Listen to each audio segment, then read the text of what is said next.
E como em todos esses lugares sempre tem uma, duas ou algumas ovelhas negras, especialmente quando a opressão no conjunto social é grande. E o que acontece? O que acontece é que uma geração, duas gerações, três gerações depois, ninguém aguenta mais engolir tanta opressão, sem liberdade de expressão, e aí surgem aqueles indivíduos que são batizados com os apelidos de ovelha negra, de ser dissonante, destoante, ou a menina sexualmente muito ativa é apelidada de pombagira, o rapaz incontrolável é aquele ser que alguns pais dizem: esse menino é atacado, parece que vive com o diabo, e vão dando alcunhas e apelidos e designações, e tanto mais quanto assim façam, mais estranhas e superlativas e exageradas essas pessoas se tornam para o convívio, e mais agradável é conviver com elas. E então, depois de descrever isso tudo e vir outra vez para o ambiente geral de Geresa, que vem da raiz da palavra ger, que significa possuído por, oprimido por, dominado por, controlado por. E bem, e após deixar essa pergunta com você, quantos vocês são? Você é formado de quê? Você diz eu, mas raramente eu encontro um eu que seja um eu, que tenha iniciado no mínimo um processo de individuação, que esteja no processo de construção de uma individualidade sadia, saudável e bem pessoal, sem ser apenas a expressão de uma persona de múltiplas assimilações, uma legião de outros, mas que não é você. E para isso você não precisa estar endemoninhado, como era o caso desse homem. A própria conjunção de natureza psicocoletiva, e ainda mais em tempos como os nossos, que são tempos de imitação, tempos de reprodução, tempos de filtro, tempo de ficar com a cara do outro, tempo de se passar pelo outro, de inteligência artificial, tempo para colocar em mim a voz do outro, qualquer coisa do outro que não seja minha. Mas muita gente começa a se convencer de que elas são o que apresentam e não quem de fato elas são na realidade.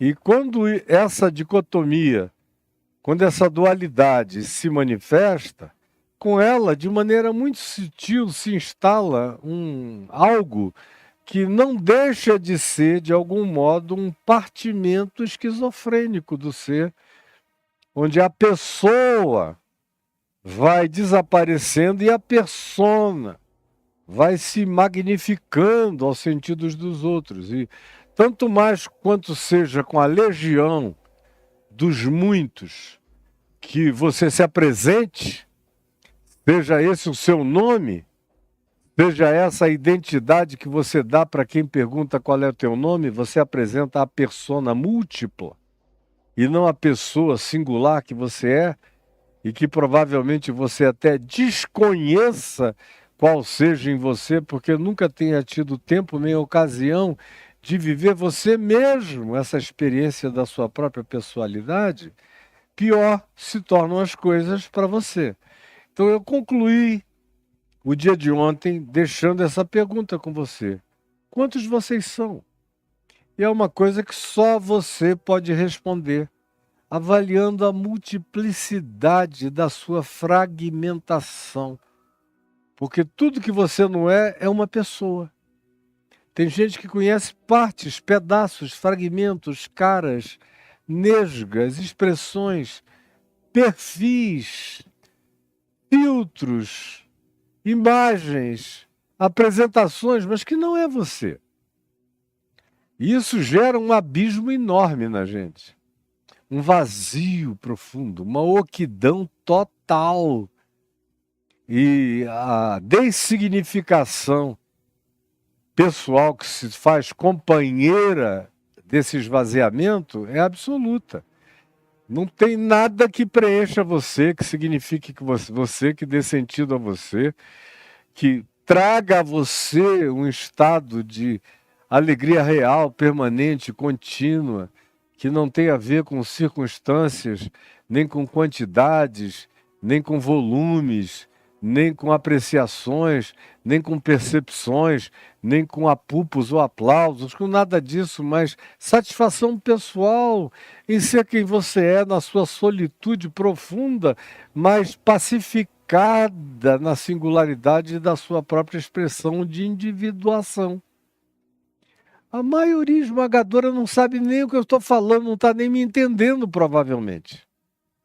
De tão distantes da linguagem do próprio coração e do próprio ser que a maioria de nós se colocou. Se eu estivesse aqui oferecendo isso aqui para vender, muito provavelmente o interesse seria muito maior.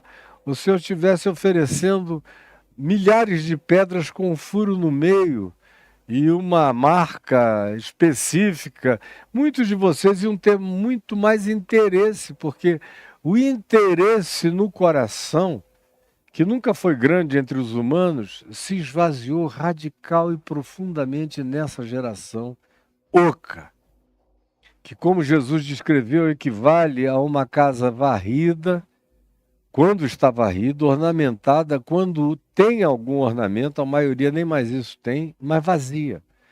Pronta para ser ocupada por qualquer satanás, por qualquer loucura, por qualquer diabo, por qualquer pensamento, com qualquer maldade, por qualquer assimilação, porque aonde existe essa oquidão, haverá inevitavelmente alguma sorte de ocupação. É só uma questão de tempo. Então, quantos são vocês? Você é formado por que gambiarras? Por que ajuntamentos? Você parece aquelas junções de postes, onde há tantos fios se cruzando, que a gente não consegue nem saber aonde começa nem onde termina.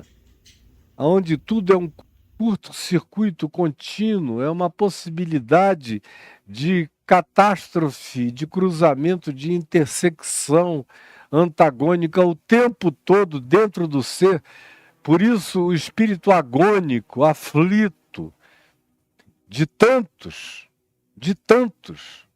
Por isso a angústia de ser da maioria que vive numa sofreguidão, se machucando, se anestesiando, como esse indivíduo aqui, que é um caso grotesco, mas absolutamente ilustrativo de quem eventualmente você tenha se tornado ou esteja se tornando. Daí a pergunta que eu fiz no dia de ontem, é aquela com a qual eu começo no dia de hoje. Quantos vocês são? Qual é a multidão das suas fragmentações? E fique sabendo que a sua falta de solução vem dessa sua dissolução de ego, de eu, de pessoa. Vem pela supremacia das personas contra a pessoa. Singular, irrepetível, extraordinariamente linda que você seria.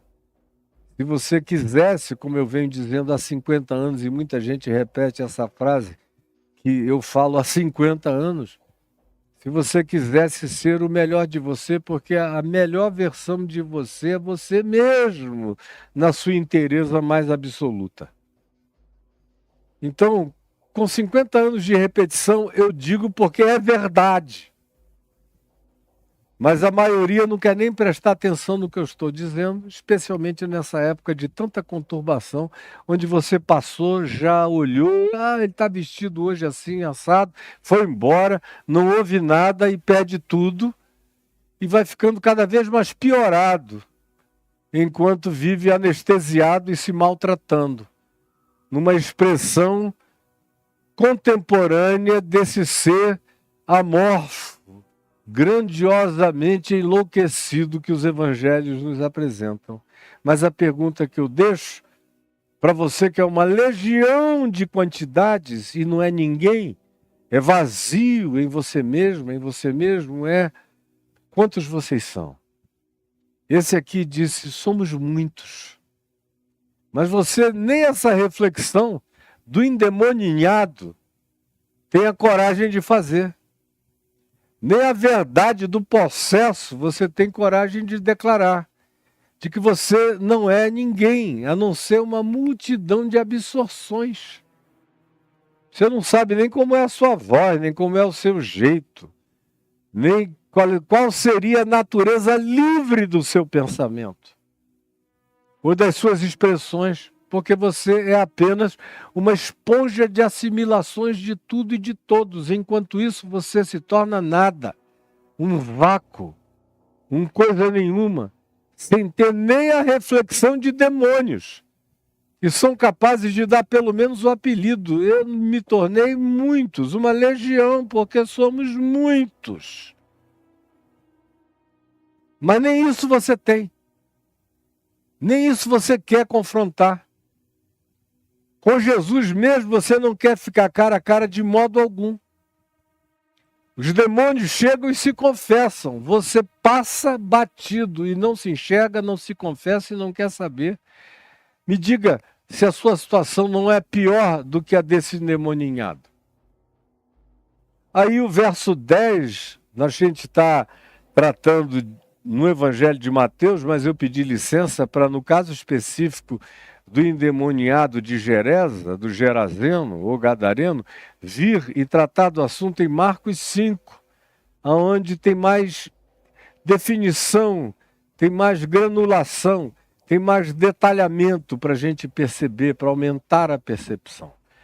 E o verso 10 diz que depois dele dizer, legião é o meu nome porque somos muitos, o que é algo completamente louvável, esse autoenxergamento, essa coragem confessional que não habita você, na maioria das vezes ou dos casos, o verso 10 diz, e rogou-lhe, esse amontoado de entes habitando aquele ser, rogou encarecidamente. Eu gosto do uso dessas palavras fortes, veementes, que não são tão comuns no nosso cotidiano. E quando aparecem no Evangelho, é porque elas querem significar o que elas são. É daí que vem o encarecidamente. Por favor, por favor, por favor, eu te peço. E o que é que ele pede encarecidamente? Aliás, a palavra que precede é rogou-lhe, que é outra palavra forte nos Evangelhos e no Novo Testamento. Rogou-lhe. É usada para intercessão do Espírito Santo. Rogou-lhe. É a palavra usada para aquelas orações mais intrínsecas, íntimas e viscerais do ser, é rogou-lhe. Rogou a Jesus, ou rogou-lhe esse ser, encarecidamente, que Jesus não os mandasse, é um tomado por muitos. Rogou-lhe que não os. Rogou-lhe que não os. O que ilustra perfeitamente, você é um, embora sejam muitos. Você é um, embora você sejam muitos. Deixa eu dizer para você, você é um para apresentação, para visualização, embora vocês sejam muitos. Como diz aqui, rogou-lhe encarecidamente que não os mandasse. Reconhecendo a pluralidade de quem ele era, a falta de unidade, a falta de ego definido, de individuação, de singularidade. De fato, era uma pulverização, uma fragmentação desse ser. Rogou-lhe, porque um tinha que falar por todos, assim como você fala por essa multidão de entes que te habitam e que deixam você sem solução, dessolucionado, esvaziado e oco. Rogou-lhe encarecidamente que não os mandasse para fora do país. Quero que você saiba, esse verso 10 que diz: e rogou-lhe o homem possesso que não os mandasse os demônios que nele habitavam, a legião que o compunha, não os mandasse para fora do país,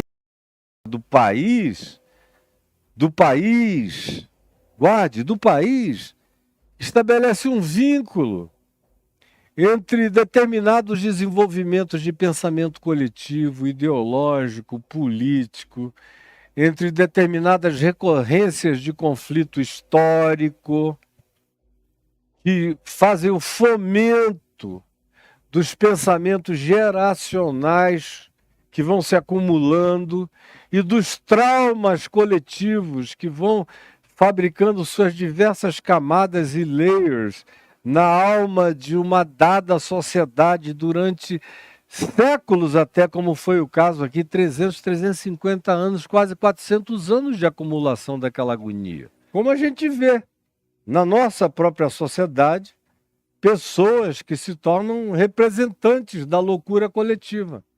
E aí a leitura tem que ser de engenharia reversa. Você vê um grande maluco que ganha voz, vez, espaço, liderança numa dada sociedade, aí você vê milhares e milhões de pessoas seguindo. Aí você se pergunta, como é que pode essas pessoas seguirem esse maluco? Não, essas pessoas esperavam apenas o aparecimento do maluco. Porque o maluco é apenas o geyser antecipado, essa chaminé por onde vaza isso, que estava presente nessas pessoas há muito e muito tempo sendo acumulado e esperando a hora do doidão brotar. Como a gente hoje acompanha no mundo inteiro a mesma coisa acontecer no mundo inteiro. Está acontecendo no mundo inteiro. Preste atenção, está acontecendo no mundo inteiro. E você vai ver cada vez mais isso acontecendo no mundo todo. Tem figuras que em outros tempos não teriam a menor vez, ou voz, ou chance de se manifestar, mas com a acumulação das loucuras, agora elas eclodem para todos os lados.